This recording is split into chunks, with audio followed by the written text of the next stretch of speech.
ஹல்லேலூயா. ஆண்டவராக இயேசு கிறிஸ்துவின் நாமத்திற்கு மகிமை உண்டாகட்டும்.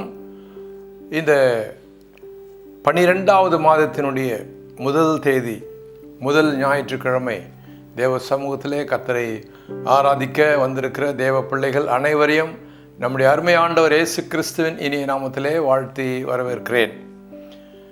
11 மாதங்களையும் கர்த்தர் நம்மை கரம் பிடித்து நடத்தி சுகபத்திரமாக நடத்தி இந்த 12வது மாதத்தின் முதல் தேதியிலே கர்த்தர் நம்மை கொண்டு வந்திருப்பதற்காக கர்த்தரை நாம் ஸ்தோத்திரிப்போம். இந்த வருஷத்தின் கடைசி மாதத்தினுடைய முதல் தேதி, இந்த மாதத்திற்குரிய விசேஷ வாக்குத்தத்த வார்த்தைகளோடு கர்த்தர் நம்மை சந்திக்கிற மத்தியிலே வந்திருக்கிறார் என்று நாம் எல்லாரும் விசுவாசிப்போம். இந்த வாக்குத்தத்த வார்த்தை இந்த மாதத்திற்கு மாத்திரமல்ல, நாம் வாழ்நாள் முழுவதும் பயன்படுத்தக்கூடிய வாக்குத்தத்த வார்த்தையாக இருக்கிறது. ஆனாலும் இந்த நாளிலே நாம் இந்த வாக்குத்தத்த வார்த்தையை நினைவுபடுத்தி இதை நமக்காக ஜீரணித்து கொண்டு நமக்காக இதை பயன்படுத்தும்படியாக கர்த்தர் நமக்கு நினைப்பூட்டுகிறார். கர்த்தருக்கு ஸ்தோத்திரம். இந்த நாளிலும் கூட கர்த்தர் நமக்கு நினைப்பூட்ட விரும்புகிற இந்த மாதத்தினுடைய வாக்குத்தத்த வார்த்தை, கர்த்தர் நன்மையானதை தருவார். ஹல்லேலூயா, ஸ்தோத்திரம். சங்கீதம் 85வது சங்கீதத்தில் 12வது வசனம் நாம் பார்க்கலாம். 85வது சங்கீதத்தின் 12வது வசனம், கர்த்தர் நன்மையானதை தருவார், நம்முடைய தேசமும் தன் பலனை கொடுக்கும். ஹல்லேலூயா. நம் தேசம் தன்னுடைய பலனை நமக்கு கொடுத்து ஆக வேண்டும். இது கர்த்தருடைய திட்டம், கர்த்தருடைய கட்டளை. ஹல்லேலூயா. தேவ பிள்ளைகளாகிய நமக்கு நம்முடைய தேசம் தன்னுடைய பலனை கொடுக்க வேண்டும். ஹல்லேலூயா. கர்த்தருக்கு ஸ்தோத்திரம். நம்முடைய கர்த்தர் நமக்கு நன்மையானதை தருவார். கர்த்தருடைய வாக்குத்தத்த வார்த்தை நம்மை நோக்கி வருகிறது. அன்பான தேவ பிள்ளையே, கர்த்தர் உனக்கு நன்மையானதை தருவார். பிடித்து கொள்ளுங்க, விசுவாசத்தோடு பிடித்து கொள்ளுங்க. கர்த்தர் நமக்கு நன்மையானதை தான் கொடுப்பார். கர்த்தருக்கு ஸ்தோத்திரம். நம்ம பிள்ளைங்களுக்கு நன்மையை கொடுக்கணும் விரும்புகிறோம் இல்லையா? ஏதாவது தீமையானத காரியத்தை நம்ம பிள்ளை கேட்டால் கொடுக்க மாட்டோம், இல்லை வேண்டான்னு சொல்லுவோம். ஆனால் நன்மையானதை கேட்காமலே நாம் கொடுப்போம். நாம் கொடுக்க விரும்புகிறோம். நம்முடைய பிள்ளைகளுக்கு நன்மையானதை கொடுக்க விரும்புகிறோம். பாருங்கள், ஒரு 4வது படிக்கிற பையன், அப்பா எனக்கு மோட்டர் பைக் வாங்கி கொடுங்கன்னா அப்பா வாங்கி கொடுக்க மாட்டார். இல்லை, இந்த டைமில் நான் மோட்டர் பைக் நீ ஓட்டக்கூடாது, உனக்கு நல்லதல்ல, நீ ஹைஸ்கூலுக்கு போ இல்லை காலேஜுக்கு போ, மோட்டர் பைக் வாங்கி கொடுக்குறேன் என்று சில வசதியுள்ள பெற்றோர் சொல்லலாம் இல்லையா? ஸ்தோத்திரம். அதனால் நம்முடைய பிள்ளைகளுக்கு நன்மையானதை தான் கொடுப்போம். அவர்கள் கொஞ்சம் தீமையானதை கேட்டாலும் கொடுக்க மாட்டோம். நன்மையானதை கொடுக்கும்படியாக நாம் நம்முடைய பிள்ளைகளுக்கு எவ்வளவு விருப்பமுள்ளவர்களாக இருக்கோம். அப்போது நம்முடைய பரமபிதா நமக்கு நன்மையானதை கொடுக்க எவ்வளவு விருப்பமுள்ளவர்களாக இருப்பார். ஆகவே நம்முடைய கர்த்தர் தம்முடைய பிள்ளைகளுக்கு நன்மையானதை கொடுக்க விரும்புகிறார். நம்ம பார்த்தோம்னா மத்தேயுவில் ஆண்டவராக இயேசு கிறிஸ்து ரொம்ப கிளியராக சொல்லியிருக்காரு. மத்தேயு 7வது அதிகாரத்தினுடைய 11வது வசனத்தில், மத்தேயு 7:11, ஆகையால் பொல்லாதவர்களாகிய நீங்கள் உங்கள் பிள்ளைகளுக்கு நல்ல ஈவுகளை கொடுக்க அறிந்திருக்கும் போது பரலோகத்தில் இருக்கிற உங்கள் பிதா தமிழத்தில் வேண்டிக் கொள்கிறவர்களுக்கு நன்மையானவைகளே கொடுப்பது அதிக நிச்சயம் அல்லவா? சூத்திரம். ஆகவே நம்முடைய கர்த்தர், நம்முடைய பரமபிதா நமக்கு நன்மையை கொடுப்பது நிச்சயம். அவர் நமக்கு நன்மை கொடுக்க விரும்புகிறார். கர்த்தருக்கு ஸ்தோத்திரம் உண்டாகட்டும். அருமையானவர்களே, நம்முடைய பரமபிதா நமக்கு எல்லா நன்மைகளையும் கொடுக்கும்படியாக நமக்கு ஆவலாக இருக்கிறார். ஆகவே அந்த நன்மையானவைகளை நம்முடைய தேவனிடத்திலிருந்து நாம் எப்படி பெற்றுக்கொள்ள வேண்டும் என்பதை நாம் தேடி பிடித்து கொள்ள வேண்டும். ஆகவே அவற்றை பெற்றுக்கொள்ளும் வழியை நாம் தேடி கண்டுபிடித்து கொள்ள வேண்டும். நம்முடைய பரமபிதா நமக்கு நன்மையானவைகளை கொடுக்க விரும்புகிறார். அதை நாம் பெற்றுக்கொள்ளும்படியாக அந்த வழிகளை நாம் தேடி பிடித்து கொள்ள வேண்டும். ஸ்தோத்திரம். அநேக நன்மைகள் பழைய ஏற்பாட்டில் நீங்கள் பார்க்கும்போது தம்முடைய ஜனம் என்று சொல்லப்பட்ட இஸ்ரவேல் மக்களுக்கு தேவன் அநேக நன்மைகளை கொடுக்க திட்டமிட்டார், அநேக நன்மைகளை கொடுத்தார். நீங்கள் பார்க்கும்போது உபாகமம் 6வது அதிகாரத்தினுடைய 3வது வசனத்திலே பாருங்கள். உபாகமம் 6:3, இஸ்ரவேலே நீ நன்றாயிருப்பதற்கும் உன் பிதாக்களின் தேவனாகிய கர்த்தர் உனக்கு சொன்னபடி பாலும் தேனும் ஓடுகிற தேசத்திலே நீ மிகவும் விருத்தி அடைவதற்கும் அவைகளுக்கு செவி கொடுத்து அவைகளின்படி செய்ய சாவதானமாயிரு. ஹல்லேலூயா. இஸ்ரவேலே, நீ நல்லா இருக்கணும்பா. பாலும் தேனும் ஓடுகிற ஒரு செழிப்பான தேசத்திலே உன்னை தேவன் வைத்து அங்கே உன்னை விருத்தியாக்க விரும்புகிறார். ஆகவே இஸ்ரவேலே, தேவன் உனக்கு நன்மை செய்ய விரும்புகிறார், நீ நன்றாக இருப்பதற்காக என்று இந்த வசனத்தில் நாம் வாசிக்கிறோம். அது மாத்திரமல்ல, அப்படியே அந்த 6வது அதிகாரத்தினுடைய 18வது வசனத்தை கூட பாருங்க. 18வது வசனத்தில், நீ நன்றாய் இருக்கிறதற்கும் கர்த்தர் உன் பிதாக்களுக்கு ஆணையிட்டு கொடுத்த நல்ல தேசத்திலே பிரவேசித்து அதை சுதந்திரிப்பதற்கும் அப்படின்னு சொல்கிறார். நல்ல தேசத்தில் நீ பிரவேசிக்கணும், அங்கே நீ நல்லா இருக்கணும் என்று கர்த்தர் விரும்புகிறார். ஆகவே நம்முடைய தேவன் நமக்கு நன்மையானவற்றை கொடுக்க விரும்புகிறார். அவற்றை நாம் அவரிடத்திலிருந்து எப்படி பெற்றுக்கொள்ள வேண்டும் என்ற வழிமுறைகளை நாம் தேடி கண்டுபிடித்து நாம் பெற்றுக்கொள்ள வேண்டும். ஹல்லேலூயா. வேதத்திலிருந்து சில வசனங்களை நாம் ஆராய்வோம். நம்முடைய நல்ல தேவனிடத்திலிருந்து நன்மையானவைகளை நாம் எப்படி பெற்றுக்கொள்ள முடியும்? அவர் கொடுக்க விரும்புகிறார், ஆனால் நம்ம வாங்கணும். எப்படி அவர்கிட்ட வாங்கிறது என்ற வழிமுறைகள் வேதம் நமக்கு சொல்லுகிறது. சத்திய வேதமாகிய பைபிள் நமக்கு சொல்லுகிறது. ஆகவே பைபிளில் நன்மையானவைகளை நம்முடைய நல்ல தேவனிடத்திலிருந்து எப்படி பெற்றுக்கொள்ளலாம் என்பதை இந்த நாளிலே தியானிப்போம். கர்த்தருடைய வாக்குத்தத்த வார்த்தை நம்மை நோக்கி வருகிறது. கர்த்தர் நன்மையானவைகளை உனக்கு கொடுப்பார். ஹல்லேலூயா. நீங்கள் உங்கள் பிள்ளைகளுக்கு நன்மையானவற்றை கொடுக்க விரும்புகிறீங்க. அப்போ பரமபிதா எவ்வளோ நன்மையானவைகளை கொடுப்பது நிச்சயம் என்று இயேசுவே சொல்லியிருக்காரு. ஸ்தோத்திரம். சரி, பாருங்கள். முதலாவதாக கர்த்தரிடத்திலே நன்மையானவைகளை பெற்றுக்கொள்வதற்கு வேதம் சொல்கிற காரியம் என்னன்னு சொன்னால், கர்த்தருடைய கட்டளைகளை கை கொண்டு அவரிடத்திலே நன்மையானவற்றை பெற்றுக்கொள்ள வேண்டும். கர்த்தருடைய கட்டளைகளை நாம் கை கொள்ளவில்லை என்றால் தீமையான வழியில் தான் நடப்போம். இந்த உலகம் அநேக காரியங்களுக்கு நம்ம வழிகாட்டுகிறது, தீமையானவைகளுக்கு வழிகாட்டுகிறது. இந்த உலகம் தீமையானவற்றை வழிகாட்டும் போது நன்மை கிடைக்குமா? கர்த்தர் நல்ல வழியை காட்டுகிறார்.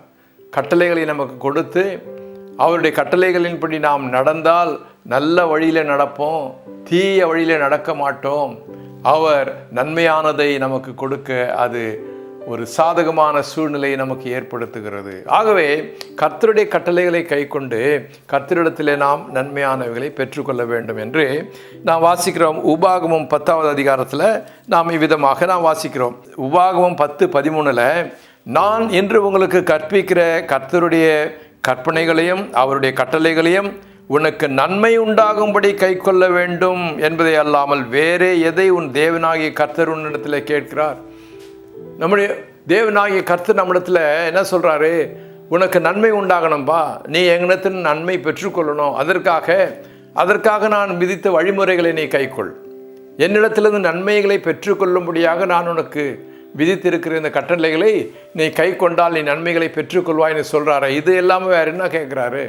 அதனால் கர்த்தருடைய கற்பனைகள் கட்டளைகளை கை கொண்டு அவருடைய வார்த்தைகளை கை கொண்டு அவரிடத்திலிருந்து நாம் நன்மையானவற்றை பெற்றுக்கொள்வோம். எத்தனை பேர் ஆயத்தமாக இருக்கிறீங்க? ஹல்லேலூயா. ஸ்தோத்திரம். இரண்டாவதாக பாருங்கள், வேதத்தில் நாம் பார்க்கிறோம், தேவ மக்கள், நம்மை போன்ற தேவ மக்கள் பழைய ஏற்பாட்டில் அநேகர் கர்த்தரிடத்தில் நன்மையை பெற்றுக்கொண்டார்கள். இப்படி தான் பெற்றுக்கொண்டார்கள். ஆகவே நெகேமியா என்ற புஸ்தகத்தில் நாம் பார்க்கும்பொழுது, நெகேமியா என்ற ஒரு மனுஷன் இருந்தால் நமக்கு தெரியும்.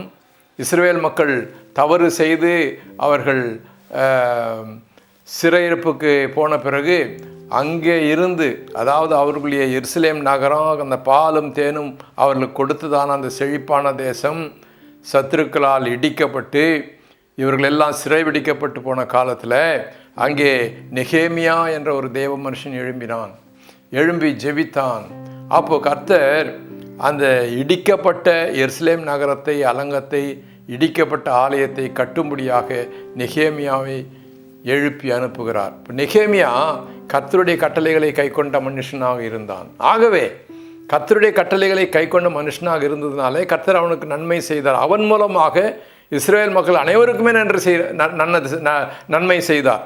அப்போ இந்த நெகேமியாவை எருசலேமுக்கு அனுப்பி, அப்போ நெகேமியா சொல்கிறார், எருசலேமுக்கு வந்தப்போ அந்த இடத்துல எருசலேமை கட்டும்படியாக அப்படியாக அவன் வழிமுறைகளை பார்த்து கொண்டிருந்த பொழுது அவன் சாட்சியாக சொல்லுகிறான். நெகேமியா சாட்சியாக சொல்லுகிறான், நெகேமியா 2வது அதிகாரம் 18வது வசனத்தில், என் தேவனுடைய கரம் என்மேல் நன்மையாய் இருக்கிறதையும் ராஜா என்னோட சொன்ன வார்த்தைகளையும் அவர்களுக்கு அறிவித்தேன். அப்பொழுது அவர்கள் எழுந்து கட்டுவோம் வாருங்கள் என்று சொல்லி அந்த நல்ல வேலைக்கு தங்கள் கைகளை திடப்படுத்தினார்கள். ஹல்லேலூயா, ஸ்தோத்திரம். நெகேமியா சாட்சியாக சொல்கிறாரு, என் தேவனுடைய கரம் நன்மைக்காக என் மேல் இருக்கிறது. என் அன்பான சகோதரனே, சகோதரியே, கர்த்தருடைய கட்டளைகளை இப்படியாக நெகேமியா போல நீங்கள் கை கொண்டு நடந்து வந்தால் உங்கள் மேலே கர்த்தருடைய கரம் நன்மைக்காக இருக்கும். நெகேமியாவுக்கு எத்தனையோ எதிர்ப்பு சக்திகள் அங்கே கிளம்பி, அங்கே அக்கம் பக்கம் இருக்கிறவங்க எல்லாம் அரேபியனாகிய தொபியாவும் சன்பல்லாத்தும் நெகேமியாவுக்கு எதிராக வந்தாங்க. அதை பற்றியெல்லாம் சட்டை பண்ணல, அதை பற்றியெல்லாம் கேர் பண்ணவே இல்லை. என்னுடைய தேவனுடைய கரம் என் மேலே நன்மைக்காக இருக்கிறது, ஆகவே எழும்பி கட்டுவோம் என்று தைரியமாக எல்லாரோடு சேர்ந்து எழும்பி கட்டினாங்க. அன்பானவர்களே, உங்கள் மேலே கர்த்தருடைய கரம் நன்மை செய்வதற்காக இருக்கிறது, நன்மைக்காக இருக்கிறது. ஆகவே பயப்படாதீங்க, எதிர்ப்பு சக்திகளுக்கு பயப்படாதீங்க. பயப்படாமல் நீங்கள் சொல்லுங்கள், என் தேவனுடைய கரம் என் மேலே நன்மைக்காக இருக்கிறது, ஆகவே நான் எழும்பி கட்டுவேன்னு சொல்லுங்கள். கர்த்தருடைய கரம் உங்களுக்கு உதவி செய்யும், நன்மையானவற்றை நீங்கள் பெற்றுக்கொள்வீர்கள். ஹல்லேலூயா, ஸ்தோத்திரம். அதே நேரத்தில் பாருங்கள், 84வது சங்கீதத்தில் கூட இன்னொரு காரியத்தை நாம் பார்க்கிறோம். 84வது சங்கீதத்தில், கர்த்தருக்கு முன்பாக நாம் உத்தமமாய் நடக்கும் பொழுது கர்த்தர் நமக்கு நன்மையை கொடுக்காமல் இருக்க மாட்டார். 84வது சங்கீதம் நான் வாசிக்கும் பொழுது 11வது வசனத்தில், 84வது சங்கீதம் 11வது வசனத்தில், தேவனாகிய கர்த்தர் சூரியனும் கேடகமுமானவர், கர்த்தர் கிருபையையும் மகிமையையும் அருளுவார், உத்தமமாய் நடக்கிறவர்களுக்கு நன்மையை வழங்காதிரார். கர்த்தருக்கு முன்பாக, அவருக்கு முன்பாக நாம் உத்தமமாய் நடந்தால் நன்மை கொடுக்காமல் இருக்க மாட்டார். இந்த உலகத்தில் நாம் பார்க்கும் பொழுது எவெல்லாம் ஃப்ராடு பண்ணுறானோ, எவெல்லாம் தப்பாக நடக்கிறானோ அவன் தான் பணத்தை சம்பாதிக்கிறான், அவனுக்கு தான் நன்மை நடக்குது என்று மக்கள் நினைப்பாங்க. நான் ஃப்ராடு வழியில் போனால் தான் சம்பாதிக்க முடியும்னு நினைப்பாங்க. அது ஒரு பக்கம் இருக்கட்டுங்க. ஆனால் நம்முடைய கர்த்தருடைய பிள்ளைகளாக இருக்கிற நாம் கர்த்தருக்கு முன்பாக உத்தமமாய் நடக்கும் பொழுது கர்த்தர் நமக்கு பரிசுத்தத்தை கொடுத்து நம்மை உயர்த்துகிறார். ஆமென், ஹல்லேலூயா. ஆகவே இந்த உலகத்தை பார்க்காதீங்க. உலகம் உங்களை காலை வாரிடும், உங்களை நரகத்தில் போய் சேர்க்கும். அதனால் இந்த உலகத்தை பார்க்காதீங்க, உலகத்தில் நன்மை கிடைக்கும்னு நினைக்காதீங்க. கர்த்தரை பாருங்க. தேவ பிள்ளைகளே, தேவ பிள்ளைகளுக்காக சொல்லப்படுகிறது, தேவ பிள்ளைகளுக்காக, ஆண்டவராக இயேசு கிறிஸ்துவின் மேல் விசுவாசம் வைத்து ரட்சிக்கப்பட்ட தேவ பிள்ளைகளே, நீங்கள் கர்த்தருக்கு முன்பாக உத்தமமாய் நடங்க. அவர் உங்களுக்கு நன்மையை கொடுக்காமல் இருக்க மாட்டார். நீதிமொழிகளை நம்ம வாசிக்கிறோம். நீதிமொழிகள் 13வது அதிகாரம் 21வது வசனத்தில், நீதிமொழிகள் 13:21 சொல்கிறாரு, பாவிகளை தீவினை தொடரும், நீதிமான்களுக்கோ நன்மை பயனாக வரும். ஆமென். நீதிமான்களுக்கு, கர்த்தருக்கு முன்பாக உத்தமமாய் நடக்கிறவர்களுக்கு நன்மை தவறாமல் வருங்க. கவலைப்படாதீங்க, விசுவாசிங்க. நான் கர்த்தருக்கு முன்பாக நீதிமானாக உத்தமமாய் நடக்கும் பொழுது நன்மை, கர்த்தரிடத்திலிருந்து நன்மை எனக்கு தவறாமல் கிடைக்கும். ஆமென், ஹல்லேலூயா, ஸ்தோத்திரம். இருக்கட்டும், பாருங்க. அப்போது கர்த்தருடைய இந்த நன்மைகளை பெற்றுக்கொள்வதற்கு ஒரு இடமும் இருக்குது. எங்கே போய் பெற்றுக்கொள்ளலாம்? ஒரு சூப்பர் மார்க்கெட்டில் போனால் இப்போல்லாம் எல்லாம் கிடைக்குது. சூப்பர் மார்க்கெட்டில் உங்களுக்கு க்ரோசரி கிடைக்குது, உங்களுக்கு எலக்ட்ரிக்கல் திங்ஸ் கூட கிடைக்குது, உங்களுக்கு மெடிசன் கூட கிடைக்குது, உங்களுக்கு ஹேண்ட்பேக்லேருந்து அரிசியிலேருந்து பருப்புலேருந்து எல்லாம் ஒரு சூப்பர் மார்க்கெட்டுக்கு போனால் சகலமும் கிடைக்குது. அதுதான் சூப்பர் மார்க்கெட். சில இடங்களில் நம்ம பார்க்க முந்தியெல்லாம் எப்படின்னா, க்ரோசரி வாங்கினோன்னா க்ரோசரி கடைக்கு தான் போனோம், மற்ற பொருட்கள் வாங்கினோன்னா ஜென்ரல் ஸ்டோருக்கு போனோம். இப்படியாக வேறு இருக்கும். ஆனால் இப்போ சூப்பர் மார்க்கெட்னு போனீங்கன்னா எல்லாம் நிறைய பொருட்கள் கிடைக்கிறது. சோத்திரம். அதே மாதிரி நீங்கள் ஹார்ட்வேர் திங்ஸ் வாங்கணும்னு சொன்னால், ஒரு ஆணி இல்லை வேறு ஏதாவது இரும்பு சாமான் ஏதாவது வாங்கணுன்னா நீங்கள் ஹார்ட்வேர் ஸ்டோருக்கு போகணும் இல்லையா? பெயிண்ட்டு வாங்கணுன்னா பெயிண்ட்டு கடைக்கு போகணும். அதனால் எது எங்கெங்கே வாங்கணும் அந்தந்த கடைக்கு போக வேண்டியதாக இருக்கிறது. ஆனால் கர்த்தருடைய நன்மைகளை பெற்றுக்கொள்ள போக வேண்டிய இடமும் இருக்குது. கர்த்தருடைய நன்மைகளை எங்கே பெற்றுக்கொள்வோம்? ஹல்லேலூயா, ஸ்தோத்திரம். வசனம் நமக்கு என்ன சொல்லுது பாருங்க. வசனத்தில் நாம் பார்க்கும் பொழுது 65வது சங்கீதத்தில் 4வது வசனத்தில் என்ன சொல்கிறாரு? கர்த்தருடைய நன்மைகள் எங்கே இருக்குதான், எங்கே வச்சிருக்கிறாராம்? கர்த்தருடைய நன்மைகள் எங்கே வச்சிருக்கிறாராம் தேவ பிள்ளைகளுக்கு? 65வது சங்கீதத்தினுடைய 4வது வசனத்தில், உம்முடைய பிராகாரங்களில் வாசமாயிருக்கும்படி நீர் தெரிந்து கொண்டு சேர்த்து கொள்ளுகிறவன் பாக்கியவான். உம்முடைய பரிசுத்த ஆலயமாகிய உம்முடைய வீட்டின் நன்மையால் திருப்தியாவோம். ஹல்லேலூயா. கர்த்தருடைய ஆலயத்தில், கர்த்தருடைய வீடு என்று சொல்லப்படுகிற அவருடைய ஆலயத்திலே, அவருடைய பரிசுத்த ஸ்தலத்தில் நமக்காக நன்மைகளை வைத்திருக்கிறார். அங்கே கர்த்தருடைய ஆலயத்திற்கு சென்று நாம் கர்த்தருடைய நன்மையை நாம் பெற்றுக்கொள்ள வேண்டும். எனக்கு அன்பான சகோதர சகோதரியே, கர்த்தருடைய ஆலயத்துக்கு போவதற்கு அநேகருக்கு ரொம்ப கஷ்டம், ரொம்ப எக்ஸ்கியூஸு. ஞாயிற்றுக்கிழமை வாரத்தில் ஒரு நாள் கூட கர்த்தருடைய ஆலயத்துக்கு போய் அவரை தொழுது கொள்ள, மற்றவர்களோடு ஐக்கியப்பட்டு ஜெபிக்க, கர்த்தரை துதித்து பாட்டு பாடி ஆராதித்து கர்த்தருடைய வசனத்தை கேட்டு ஜெபிக்க நிறைய பேருக்கு எக்ஸ்கியூஸ். முடியல, ஞாயிற்றுக்கிழமை முடியல, போக முடியல, டயர்டாக இருக்குது, தூங்கிடுறேன், துணியை துவைக்கணும், இப்படியாக பல எக்ஸ்கியூஸ். அருமையானவர்களே, தேவ பிள்ளைகளே, கர்த்தருடைய ஆலயத்திலே கர்த்தர் நன்மையானவைகளை வைத்திருக்கிறார். கர்த்தருடைய நன்மைகளை பெற்றுக்கொள்ள வேண்டும் என்றால் கர்த்தருடைய ஆலயத்திற்கு போகாமல் எப்படி நன்மைகளை பெற்றுக்கொள்ள வேண்டும்? அரிசி பருப்பு வாங்க க்ரோசரி ஸ்டோருக்கு ஓடுறீங்கல்ல, மருந்து வாங்கிறதுக்கு மருந்து கடைக்கு ஓடுறீங்கல்ல, உடம்பு சரியில்லைன்னா டாக்டரை பார்க்க ஓடுறீங்கல்ல, கர்த்தரிடத்தில் நன்மைகளை பெற்றுக்கொள்ள கர்த்தருடைய ஆலயத்திற்கு எவ்வளவு ஆவலாக வர வேண்டும். கர்த்தருடைய ஆலயத்திற்கு போவோம் வாருங்கள் என்று சொன்ன பொழுது மகிழ்ச்சியாக இருந்தேன் என்று சங்கீதக்காரன் சொல்கிறார். அந்த மகிழ்ச்சி உண்டா? பிரியமானவர்களே, கர்த்தருடைய ஆலயத்திலே கர்த்தர் நன்மையானவைகளை வைத்திருக்கிறார். அங்கே நாம் சென்று அவருடைய பிராகாரத்திலே சென்று அங்கே கர்த்தரை தொழுது கொள்கிறவன் பாக்கியவான் என்று எழுதப்பட்டிருக்கிறது.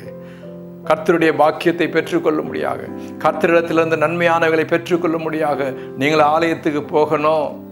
ஏனென்றால் புதிய ஏற்பாட்டில் பாருங்கள், கர்த்தர் தம்முடைய சபையில் என்னென்ன வைத்திருக்கிறார், எப்படி நன்மையை வைத்திருக்கிறார் என்று சொல்லி நாம் 1 கொரிந்தியரில் 12வது அதிகாரத்தில் 28வது வசனத்தில் பார்க்கிறோம்.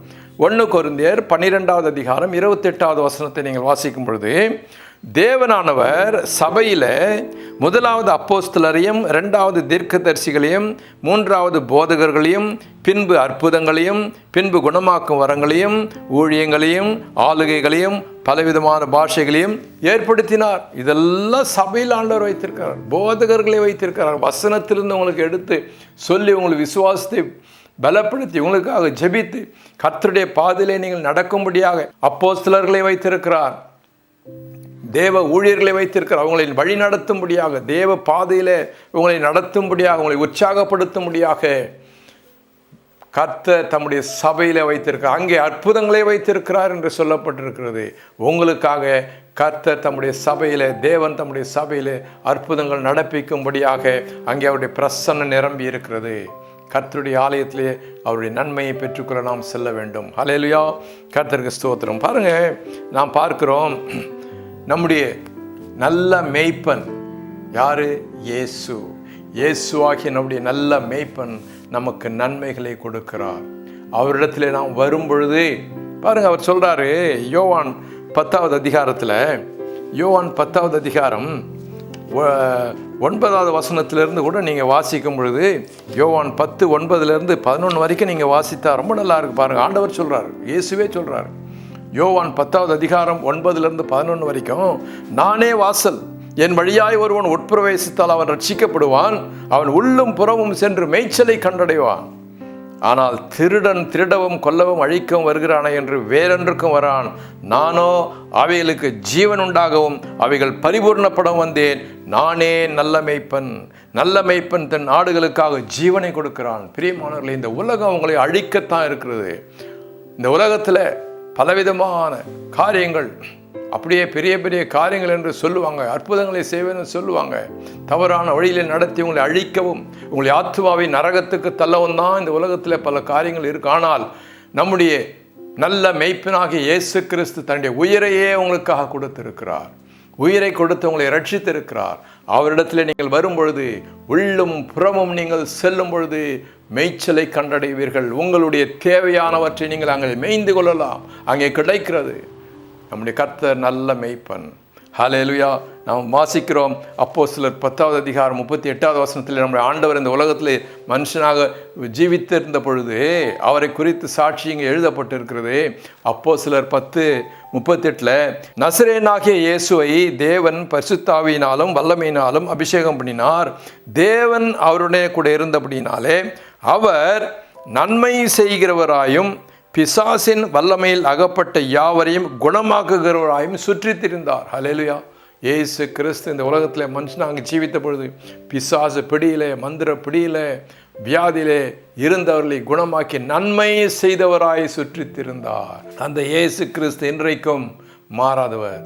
இயேசு கிறிஸ்து நேற்றும் இன்றும் என்றும் மாறாதவராயிருக்கிறார் என்று எபிரேயரில் வாசிக்கிறோம். இன்றைக்கும் உங்களுக்கு நன்மை செய்யும்படியாக இயேசு சுற்றி திரிந்து கொண்டிருக்கிறார். நம்முடைய வீடுகளிலே, நம்முடைய ஆலயங்களிலே, நமக்கு மத்தியிலே அவர் சுற்றி கொண்டிருக்கிறார். ஹல்லேலூயா. நம்மை ஆசீர்வதிக்கும்படியாக, நன்மையை கொடுக்கும்படியாக, பிசாசு பிடியிலிருந்து விடுதலையை அளிக்கும்படியாக நன்மை செய்கிறவராக சுற்றி திரிந்து கொண்டிருக்கிறார். ஹல்லேலூயா. ஐயோ, என் மேலே மந்திரம் வச்சுட்டாங்க, ஐயோ என் மேலே சூன்யம் வச்சுட்டாங்க சொல்கிறீங்களா?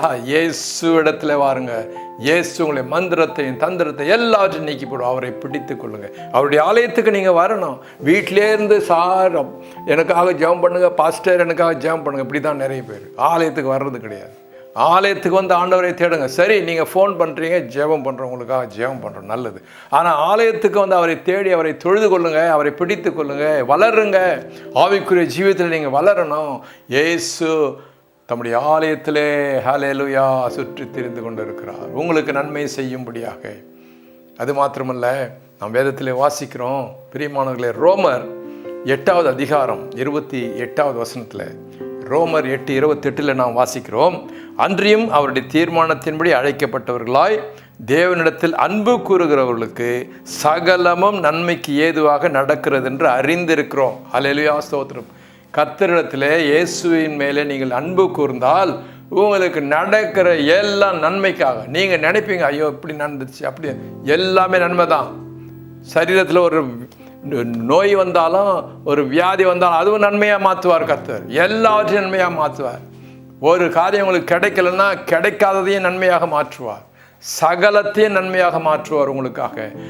கர்த்தரிடத்தில் அன்பு கூறுவீர்களானால் உங்கள் வாழ்க்கையில் நடக்கிற எல்லாவற்றையும் அவர் நன்மையாக மாற்றி கொடுப்பார். ஹல்லேலூயா, ஸ்தோத்திரம்.